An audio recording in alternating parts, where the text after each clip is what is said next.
Welcome to the Inventory Nation podcast, a show designed to bring you the incredible voices and stories of veterinary professionals coast to coast, all while helping you to manage and control your inventory.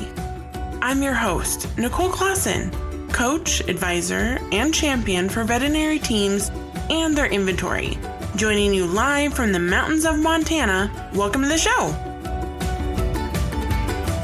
Hello, welcome back to the Inventory Nation podcast. I am so excited that you're here and so excited that you're tuning in. This episode is going to be a juicy one. I've had a lot of people have questions about reducing their cost of goods, and so I'm just really excited about this episode because my very dear friend, Shelly Chadwick, is joining us for this episode, and she's going to break down how she reduced her cost of goods and share some helpful tips that helped her. So Shelly has been in the veterinary industry for over 21 years and has been handling an inventory role for at least 15 years. She is currently the Inventory and Equipment Coordinator at Winslow Animal Hospital. She also has experience as an orthopedic surgical nurse and pharmacy technician. She is a certified veterinary technician, veterinary dental technician, holds a certificate of small animal pain management from the University of Tennessee, and most recently earned her certified veterinary inventory professional certification. Welcome to the show, Shelly. I'm so glad that you're here. Thank you so much. I'm so excited to be here with you today. Of course, it's my pleasure. So tell us your story. How did you get started in vet med? Okay, so pretty much the same line that everybody in vet med has, from day one. I always felt I connected with animals so much more than I connected with humans. I had more animal friends than I had human friends. It was just a normal thing for me.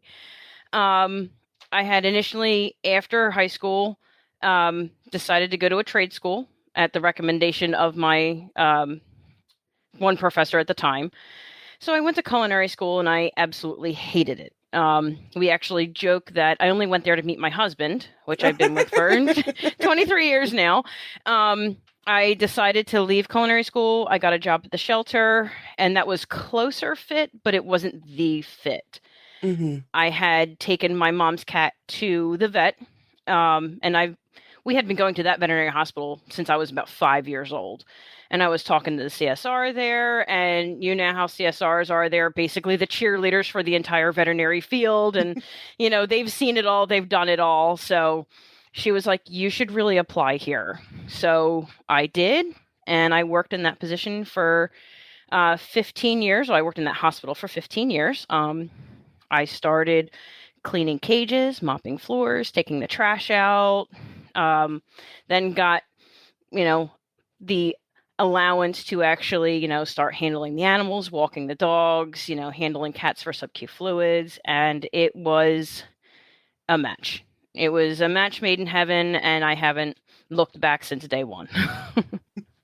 That is so amazing. And it's very interesting that you started at culinary school. I had no idea. Yeah, and everybody asks now, they're like, oh, do you cook dinner every night? And it's like, no, that's why I left culinary. My husband does a lot of the cooking. He's the boss on that one. Which coincides, he actually left culinary too, and he's an analytical chemist now. So neither one of us stayed in the field. Yeah, and I feel like analytic chemist is a very departure from culinary school. Yeah, complete opposite direction. That's why we joke. We literally went there to meet each other, and that was it. Hey, sometimes worlds collide like that. Exactly. So how then did you kind of start managing inventory? Did it kind of find you, or after working in a practice were you like, ooh, I think inventory would be a really good fit for me? It definitely found me. I was at a time at my previous animal hospital. Like I said, I was there for 15 years, got to a point where it was like, okay, what else can I do? What else can I do? And they were like, well, you can help us order things. And it was kind of fun. Going through, basically you get paid to go shopping with somebody else's credit card. And then you really try to find those deals, and then it's a game to me anyway. What can I get? Where can I get it cheaper? How can I get it cheaper? and then just kind of went from there. And then once I came to my hospital that I've been at now for about 6 years, I had started in orthopedic, went through, was actually in a massive car accident. I got hit head on by a drunk driver. Oh my Um, gosh.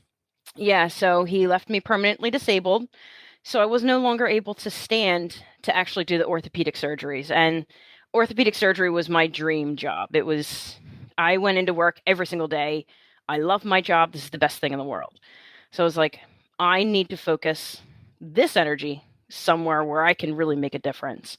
Mm-hmm. And they had my hospital is absolutely amazing. They came in and they said, the day after my accident, they were like, we don't care how long you're out. We don't care what capacity you come back in, whether you're in a wheelchair, it doesn't matter. You have a job with us.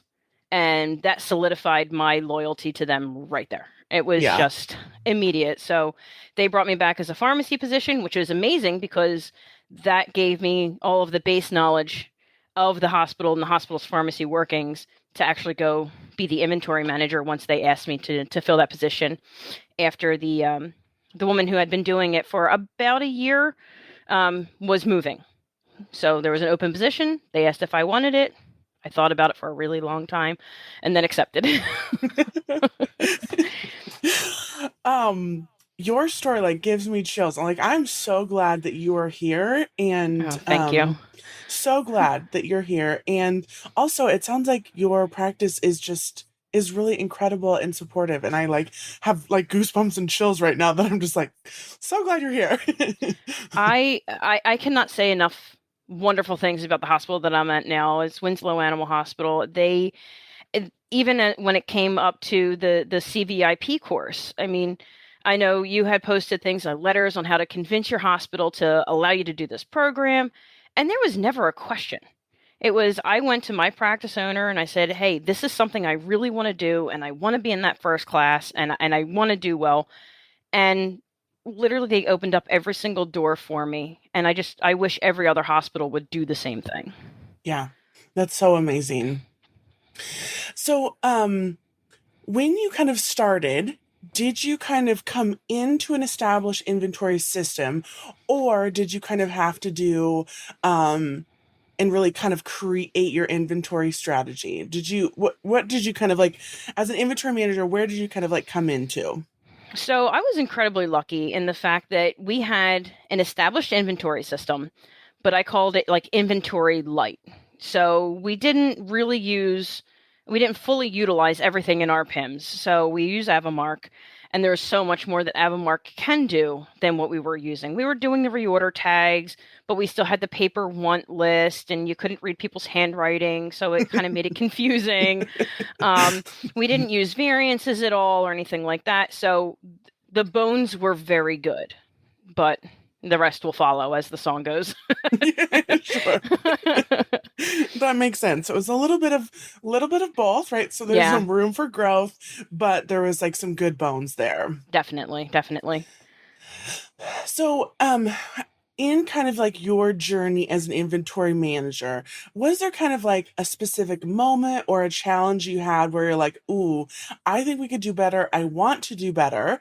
What did that look like for you? Okay, so basically when I came in, you would go into Avamark and there would be items like gabapentin 100, negative 5,000. No, I know that's not right. I know I need to fix this. How do I fix it? So that's when we started really using variances and actually putting in reasoning. Like, okay, I'm adjusting this medication to the proper amount from, X number to Y number, and actually have a reason behind it. Was it expired? Did somebody drop the bottle? Did it break? Are there broken tablets? And I can track it now. But Hmm. that was one of those things where I was like, I have no idea why this number's off to start with. And then once we started really slimming everything down and streamlining it, now we have that answer. Okay, well, I'm out 180 tablets of gabapentin. Why is that? Oh, because Cubex never updated the total. Okay, got it. Now we can move forward. That makes sense. Yeah, I think my first year as an inventory manager, things hadn't been counted in like 9 years in Avamark. And I think like gabapentin was like, I think that was one of the ones where it was like negative 17,000 or something like that. I was like, okay. And So, those ones, you literally have to just look at it and laugh, and you're like, oh no. and I think at the time, fluids were tracked per mill, and it was like there was Oh, like 18 million mills on hand, and I was like, okay, like I was like, okay, yeah. When you have to sit there and count each individual cotton ball and gauze square, you're like, this something's got to change. right. I was like, okay, there has to be a better way here. So, tell us about becoming a certified veterinary inventory professional. I have absolutely loved watching your journey through the course. You have such like a drive and you're so just inspiring. So, when you first joined the course, what was kind of your vision you had for yourself and for your inventory? Okay, so the vision I had for myself was, you know, at the bottom of it, there's this really cool certification and it's new and I have to get it. That competitive side of me, I understand that completely. But the more practical side was I have a lot of questions that I can't answer myself. I need to know if I'm going to do this and I'm going to do the best for my hospital. I need to know how to answer my own questions or find where I can get the information to find them.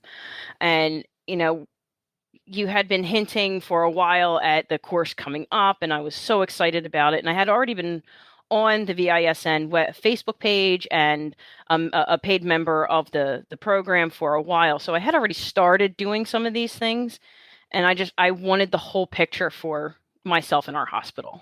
Hmm. Yeah, that makes so much sense. You've done such a great job. I've seriously Thank you. loved watching your journey. It's amazing. Thank you. Yeah, of course.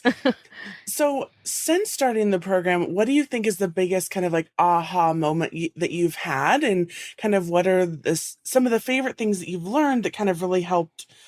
Especially thinking about like, oh, we have negative a gazillion gabapentin to like actually being able to track it. Like, what kind of like was the journey there?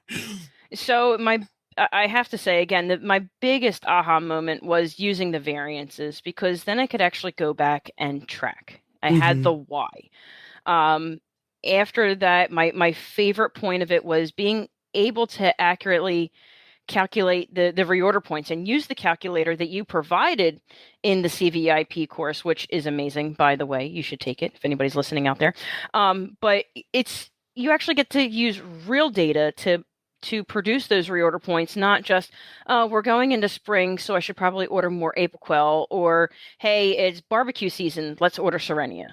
You know exactly what size Serenia should you get. How much should you get? What's your lead time on these products? Because especially during COVID times, your lead time plays a huge part of are you going to run out or not? And being able to have those tools in your toolbox, it's amazing. And it's definitely, it's priceless to have for your practice. Yeah, I think there's a lot to be said for kind of like knowing and understanding your lead time because I think, absolutely to your point, a lot of times we're like, oh, normally we keep 5 bottles on the shelf, but now it's coming into spring, so maybe we should keep 7. Right. But now with our using our data, we can more accurately create a picture. We kind of quantify what's low. And then lead time, if all of a sudden maybe something, for example, we don't want to handle class 2 controlled substances that have a much longer lead time because we have to mail in a 222 form versus something that's going to come overnight. So kudos to you on that because yeah, that's a really big kind of like important differentiator there. Yeah, it definitely makes it easier, and, for anybody who's like kind of looking into this, what are the lead times or anything else? Other things to consider with your lead times are the weather. And that's one of the things that happened this summer that I don't think I've seen before was Zoetis wasn't shipping vaccines because we were in a heat wave. And I was like, oh no. So Oh. nobody thinks that the weather is something else that you have to factor in, but I mean, there's so many facets that go into being an inventory manager, including the weather, that Yes. you don't think about ahead of time. So if you have that kind of idea, and I did from, like I said, from taking this course, it was one of those things that had, come up in one of the pillars. It was like, all different factors to consider. It was in there. And when I saw it, I wasn't completely shocked. I was like, okay, I knew about this. I'm ready for this. Yeah, I'm prepared for this. I've trained for this. Yes, I've trained for this. We're ready. Let's go. Yeah. Yeah, I think I remember some of my really bad. So I'm in Montana. The winters sometimes can be like -20, -30, Ooh. -40. And so I think I remember like my first winter, and like I think a whole like batch of vaccines like completely froze. Oh It no. was like, it was just bad. So that's why Oh. I was like, okay, keep track of the weather. Yeah. Good tip. Good tip. Yes. So now, recently you shared a huge, phenomenal, amazing win of reducing your cost of goods from 23% to 17%. So first of all, like, let's a huge celebrate that moment because that's amazing. Yes. So Yes. what are some things that you did to achieve that? What kind of went into that? Oh, there's a laundry list of things. First of all, like I said, taking the CVIP course allowed me to do this. And I will say up front, there is nothing else in the world that would have made this happen without this course and without you. So huge kudos and congratulations and big, big thank yous to you. Because like I said, it Thank wouldn't have you. happened. So one of the first things that I'd actually started working on prior to the course were the ABC cycle counts. So, you print out that inventory sheet from Avamark, and it's just a list of items. Some of them are obsolete, some of them aren't. They're all over the place. It's not really organized per the hospital. So I was talking to my husband about this, and he runs a lab, so everything has to be mise en place, in its place. Everything has a place, and there's a place for everything. So he was like, why don't you make process sheets? So I took the ABC list and I took out, the top 15, double A items and gave them to my pharmacists. And because they know where everything is in the hospital. After that, I actually put it in a spreadsheet that had the medication, how it's counted by bottle, by pill, by box, by, dose. Then I had the next column was where is the main location? Where are you going to find this in the hospital? Next column was the backup location. Then we had your final full count, your Avamark count, and was it adjusted? So instead of having just this sheet that has 4 pages worth of information on it, I pared it down. You have one sheet, you have one item a day to count.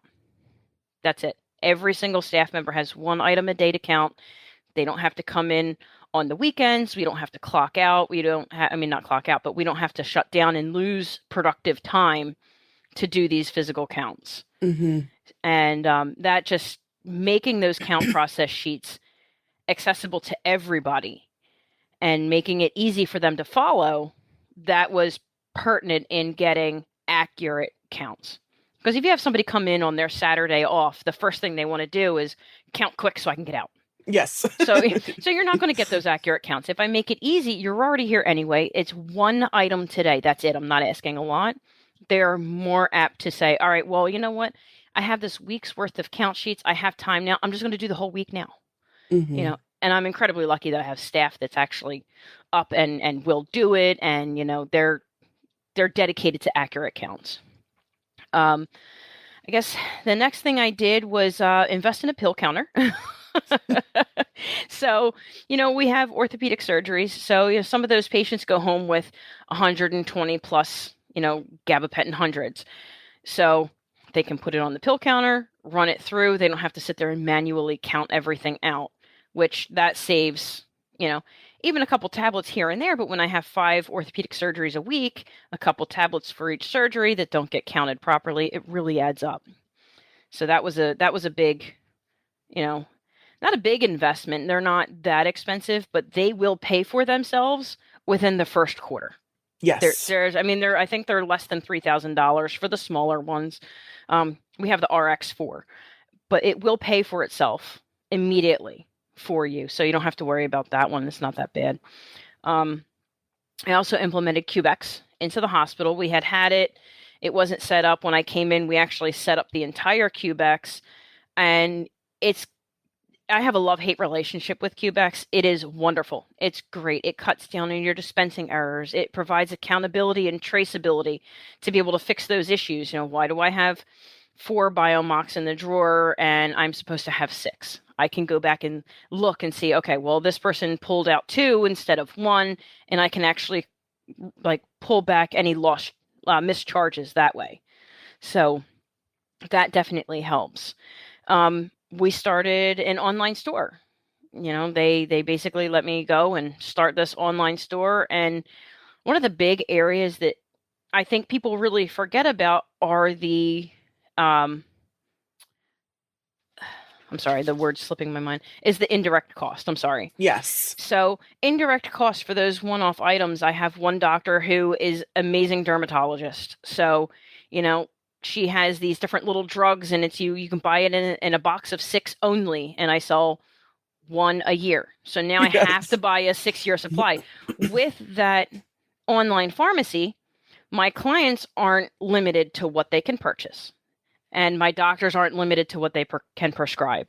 So that indirect cost of me ordering it, putting it on the shelf, destocking it once it's expired, everything else, that's all gone. That's a huge savings right there.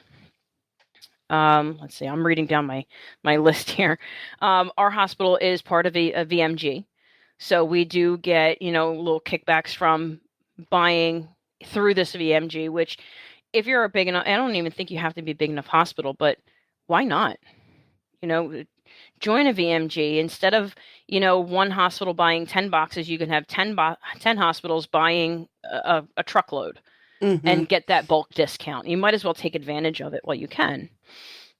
Vetcove, every cent counts. We've been buying generic, and I can go through Vetcove and see which one of my vendors has it cheaper, even if it's by a couple cents.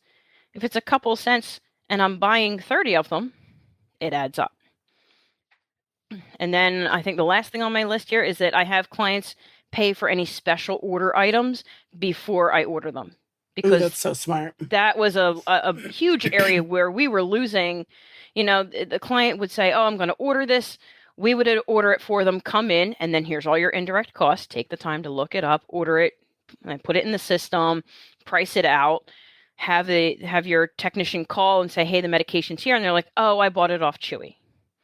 Well, that's great, but now I have this product here that I'm not going to sell to anybody else for the next 2 years. Right, so we have them pay ahead of time. The product comes in, they don't have to worry about it. It's right there for them. So there was just a couple of the things. So it made a huge change in what we've done in the hospital. That is so amazing. Yeah, so smart for the online pharmacy because so then you're not having to stock all these random one-off products. Right. And it really kind of streamlines the whole process. And then going back to your cycle counts and having, breaking it out, right? So I think a lot of times when we think of counting of shutting down the practice for 2 days to do this massive end of the year count. But to your point, why not break it up and make it really easy and simple throughout the year with just one product a day? I love that so much. Right. And with, when you tell them exactly where things are, you're mitigating those mistakes, Mm-hmm. And if I know people are going to think, oh, well, how do you prevent diversion or theft if you have one person counting the same thing? I rotate who gets to count what. So no one person is counting the same product over and over and over. Not that I really feel like I have to worry about that in my practice, but it's something that you should be aware of at least. Yes. So it's not any one person counting the same item every week, every month, every 2 months. It always gets rotated through on who counts it. That is so cool. I love it. I love it all so much. I learned it by watching you. So since becoming a CVIP, what does your inventory look like now? And maybe kind of share a before and after. What was it kind of like? And now what is it like? Okay. So before, being able to streamline everything, it was, Monday morning, come in, pull the tags, we have a tag box and pull those out, make sure everything's there. But then I would still have to go through and double check everything. I'd still have to go through all of the cabinets and just make sure the tags were actually pulled because the reorder points weren't accurate. So I might have, a tag pulled and there's 10 left on the shelf, but that's not accurate. And I know that from doing it for, 2 years at the hospital, that's not an accurate reorder point. And then we have to go through every drug and Q-backs, every drawer, make sure everything's the same. Now I can, pull those tags. I know they're accurate.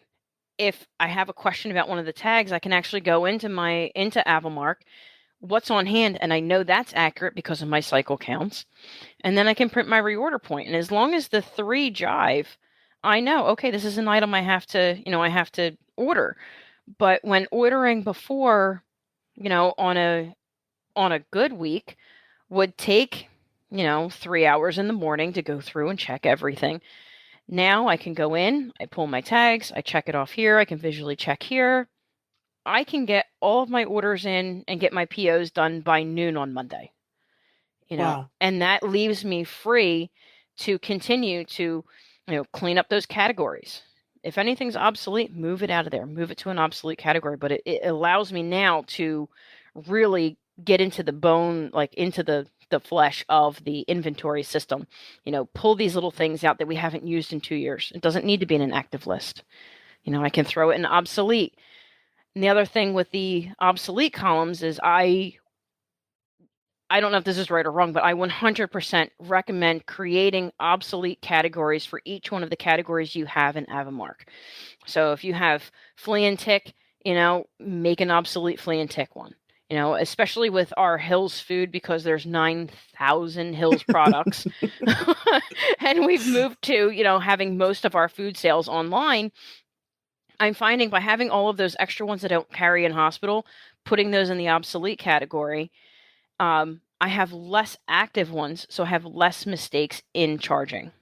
So less of the wrong code being pulled, and you never want to delete an item because then you delete that item's history. So if you have that obsolete, you throw it in there. You still have all your history. You can still pull it out if you need to, but you're not risking having any inaccurate charges. Yes, I'm a huge fan. Well, not only for like to kind of like reduce the number of inaccurate codes by obsoleting them, but I also just like having a clean inventory list. Yes. And I don't have like when I go into Avamark, it's not a bunch of active and inactive. I'm like, no, we're moving all these obsolete ones out of here. Yes. And it's so much nicer when you click on a page and there's 10 items to count instead of 1,000, Yes. I would absolutely agree. So, what would you say to others that are looking to improve their inventory, but they're not really quite sure where to start? What would you kind of recommend for them? 100%, if the minimum you can do is go on VISN on Facebook, go on there. You're not alone. You're not in this little inventory cocoon by yourself. Go on the inventory Facebook page. If your hospital, allows it, get the pay scale on VISN. It has helped me immensely, even on those days where mentally I'm shot and I'm just like, I don't know what to do. I don't know what to do. I don't know how to do it.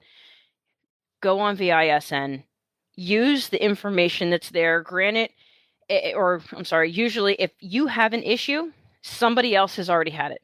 Probably 10 somebody else's have already had that issue. We all know what it is. We can help. We can, and if we can't, we can tag you and you can help. But Yes. go, do what you can, if you do the free level on VISN. I guarantee that once you do the free level, you're going to want to do the paid level as well. Because there's just so much information out there, and do it. If you take over an inventory position today, get on there tomorrow. If you're a practice manager, get on there. That way you know what's going on in the inventory world so that you can support your inventory manager. Yes. I know. I think there's like one of the biggest things, like when I first started, is I was in my little inventory cocoon because it was Mm-hmm. before Facebook groups and it was before all of that. And that was like the first thing that I did when I started VetLogic. I was like, I'm making a Facebook group because I don't Yes. want anyone else to feel alone. Yeah, and that's actually how I found you was I literally went to the search bar on Facebook and put veterinary inventory and your beautiful face popped up and I was like it So was cool. like the angels started singing and the lights came down and it was a whole moment. You're so sweet. Well, I'm so glad that we found each other. Yes, definitely. So you worked so incredibly hard to become a CVP and CVIP and reduce your inventory costs. What's coming up next for you? So right now I want to be able to refine our PIMS more. I don't want to make this huge project. I want to just start doing little things. Right now our orthopedic equipment and our consumables are all in the same category. Mm. And I know that throws off numbers. So there's each individual screw, there's got to be 9,000 line items in there. I mean, so I want to be able to pull out, this drill shouldn't be in the same category as the screw that's a consumable. So I'm going to start trying to pair those out, get that a little bit more streamlined. And then go through and, like I said, with all the SKUs that we have, I want to make sure that I can get all of my reorder points set, to a point where each year, every 6 months, I can go through and update it. And it's not updating every single thing. It's going to be updating, the ones that I know need to be changed. So basically just kind of flesh it out a little bit more and get everything a little bit more streamlined and nice and tight. Yeah, I think that sounds like such a great plan, especially when that hospital supplies and consumable category can just be so all encompassing that it's just like way too much. Yes. Yeah. And very overwhelming. And you just got to take little bites out of it. You can't move mountains in a day. Yes, exactly. Yes. So, you know how much I love to celebrate around here. So, Yes. is there a particular win, big or small, that you feel really proud of accomplishing just for your career in general, your inventory, your practice? Well, number one is definitely, getting my CVIP certification. That was one of those things that after I'd had my accident, I pretty much was like, well, my career in veterinary med is over. I can't get down on the floor with these patients. I can't stand to do this. What is my worth now? What is my worth to this animal hospital if I can't do the things that I need to do as a technician? And having that idea in my head that, hey, there's going to be a certification out there. There's going to be something coming on.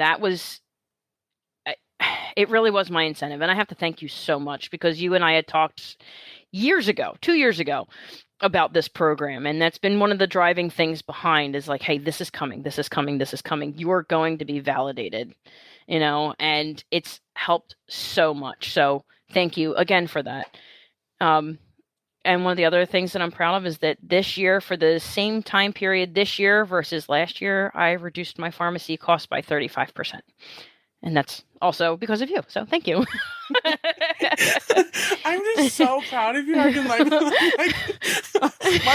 tearing up over here. You're not allowed to cry because then I'll cry and it'll just be a big thing. They won't let us do this ever again. Right? They're like, okay, no more. The Shelly and Nicole show can't happen. It's too funny. So, do you have any words of wisdom or advice for newer inventory managers or just even inventory managers in general? Yeah, actually this is a big thing that I want to make sure that practices know. Invest in your inventory staff. One of the biggest expenses that your hospital has is payroll and inventory. And that inventory button right there, you can save so much money. There's so many things that you can do. And that inventory manager, person, technician, whatever they consider themselves, they need your support.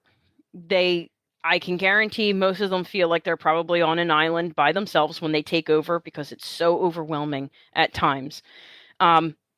Support your practice inventory person with as much as you can. Pay for this course. show them the online sites, show them everything. And when they have questions, entertain their questions. Don't just say, I don't know, figure it out. That's not Yeah. going to help you. That's not going to help your practice. That's not going to help you save money.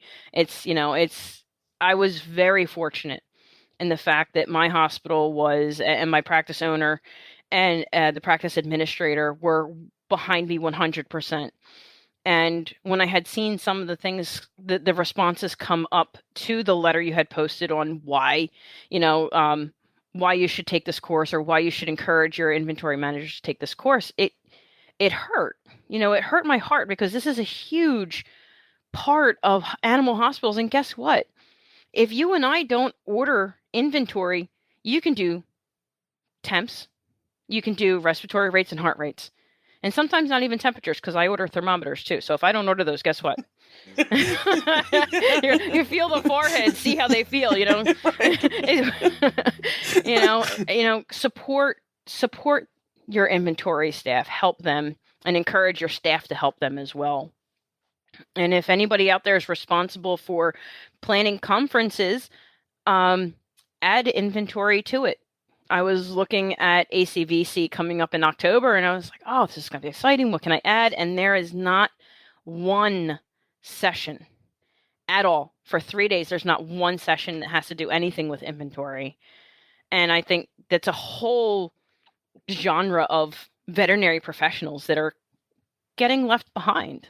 Mm-hmm. And that's really unfortunate. And I think that's part of the reason why you have such a huge pull in the veterinary inventory industry with everyone I know. There's a bunch of us in the CVIP course that, we fall all over you because it's finally we're being recognized. So if you get a chance to plan a conference, if you're planning anything, add inventory to it. We'll love you for it. Yeah. I know. Sometimes I think I'm like, is it because inventory doesn't seem like such a fun topic? But it's so, it's so necessary and there's like nothing out there. I remember I was like speaking at Midwest and literally it was like standing room only. I had like people in the back because there were so many people that were just like craving that direction of like, what do I do for my inventory? Like, where do I go next? I don't know what to do. So yeah, it's really unfortunate. And, we definitely have people like you to thank out there. I think you're one of a kind, obviously. I don't think there's anything else like you out there. But if that could get off the ground, it would help so many more practices. Yeah.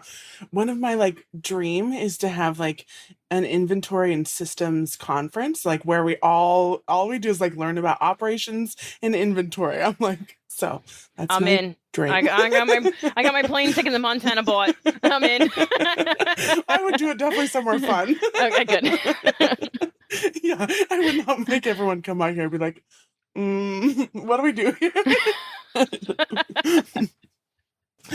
Anything else that you'd like to share with us? Any last thoughts? I don't think so. I think we covered everything pretty much. But I mean, get out there, take the CVIP course. You're going to have, at the end of this course, you're going to have a literal book on how to do everything inventory-wise in your hospital. You're going to have every single SOP. How do I place an order? How do I receive an order? And that's one of the things that I loved about it was I look at everything like, if something happens to me tonight, can my practice still continue? And the CVIP course made that possible because it gives you literally a track to follow. And you actually get that information. You have at the end of it, you have this huge binder that you need a mule team to pull, but it is 100% worth it. You're so funny. Yeah, it's it's like making sure you have a win the lottery policy. Like if you win the lottery, Yep. And like, so you can take a vacation or you can have a day off and like, you can actually do that without like, it crumbling a little bit. Exactly. Because I want you to take a vacation. I appreciate that. Yes. Well, Shelly, thank you so much for joining me on the podcast. It was so much fun chatting with you. And I just really appreciate your time and sharing your wisdom and expertise. So thank you. Thank you so much for listening to this episode of the Inventory Nation podcast and spending your time with me. I know your time is valuable and in short supply, so it truly is an honor. If you've enjoyed this episode, please subscribe or leave a review. Be sure to visit vetlogic.co/podcast to access the show notes and discover additional links and resources. See you next time.